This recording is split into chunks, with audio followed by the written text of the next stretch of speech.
ప్రభువు పేరిట ప్రియులకు నా ప్రేమ వందనాలండి. మన తండ్రి అయిన దేవునికి స్తోత్రము ఘనత కలుగును గాక.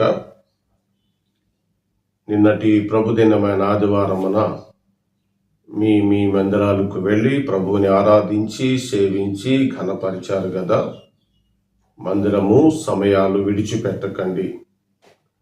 ఆ దినము సమీపించిన కొలది మరి ఎక్కువగా మనం కూడుకోవలసిన వారమై ఉన్నాం. దేవుడు నిన్నటి సమయమున నన్ను కూడా తన ఉన్నతమైన కృపలో వాడుకున్నారు. రేపు మంగళవారపు దినాన్ని సువార్త పని చేయబోతున్నాము.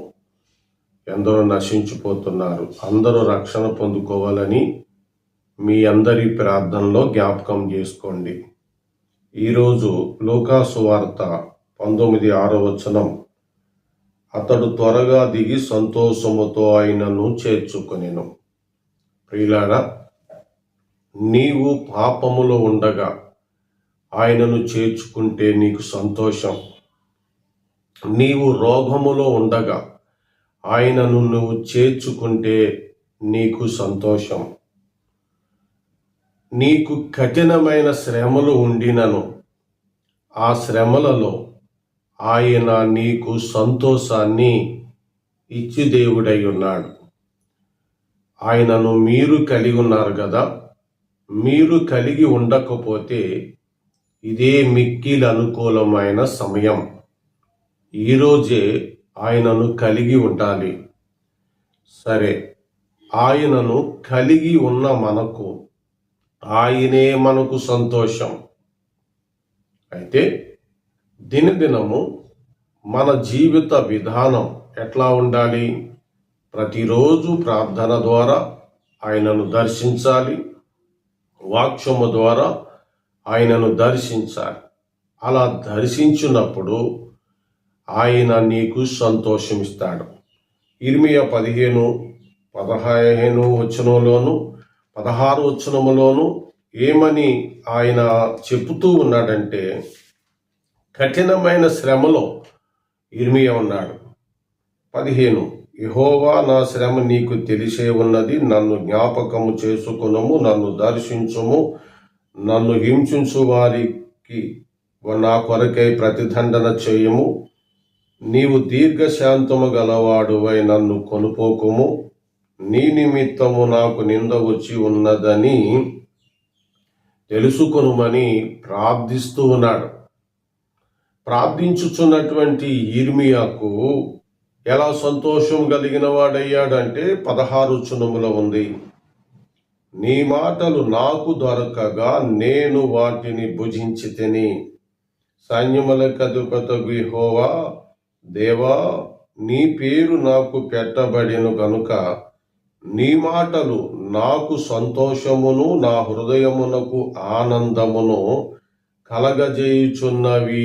ఇది ఆయనకు ప్రార్థిస్తూ ఆయన వాక్యాన్ని విని భుజించుటంటే హృదయములో పెట్టుకున్నప్పుడు ఆ మాటలు కఠినమైన శ్రమలో ఇర్మియాకు ఆనందాన్ని, సంతోషాన్ని, హృదయానికి నెమ్మదిని ఎలా కలగచేసినయో మనకు కూడా ఈరోజు ఆయన మాటల వలనే మనకు సంతోషము, సమాధానమును కలుగుచున్నవి. 17-18 కఠినమైన శ్రమలో ఉన్నాడు ఇర్మియా. అయినప్పటికీ ఆయన మాటలను భుజించి ఆనందము కలిగిన వాడై ఉన్నాడు. అందుకనే 119 కీర్తన 92 నీ ధర్మశాస్త్రము నాకు నెమ్మది ఇవ్వని ఎడల నా శ్రమలో నేను నశించిపోవద్దును అన్నాడు. ఆయన వాక్యము మనకు సమాధానం ఇస్తుంది, సంతోషం ఇస్తుంది. ఒకవేళ అలా జరగలేదనుకో, మనము నశించిపోతాము.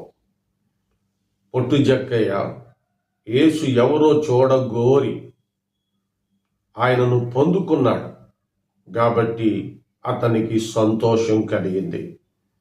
ఈరోజు నీ శ్రమలో, నీ దుఃఖములో, నీ వేదనలో, నీ పాపములో, ఘోరమైన ఈ పాపపు జీవితంలో ఆయనను చేర్చుకుంటే నీకు సంతోషమే. కాబట్టి మన దేవుడే మనకు సంతోషం. ఆయన్ని కలిగి ఉండి ఆయన కొరకు బ్రతకండి. ప్రార్థన. ప్రేమ నమ్మకమైన మా పరమందున్న తండ్రి, మీ ఘనమైన నామమునకు స్తోత్రాలు. ఈరోజు నీ బిడ్డలు నీ మాటలు విన్నారు, నిన్ను చేర్చుకున్నారు. వారికి సంతోషం కలగచేయండి. నీ నామములో బహుబలము దయచేయండి. ఈరోజు ఎవరైతే శ్రమలలో, దుఃఖాలలో, కఠినమైన బాధల్లో ఉన్నారో వారికి విడుదల కలిగించండి. రోగముల నుండి విడుదల కలిగించండి. సమస్యల నుండి విడుదల కలిగించండి. నీ కృప వీరందరికీ దయచేయమని యేసుక్రీస్తు ఘనమైన శ్రేష్టమైన నామములో ఈ ప్రార్థన అడుగుచున్నాము తండ్రి. ఆమేన్. అందరికీ వందనాలండి. సువార్త పని కొరకు ప్రార్థన చేయండి. ప్రభు మిమ్మల్ని దీవించును గాక. ఆమేన్.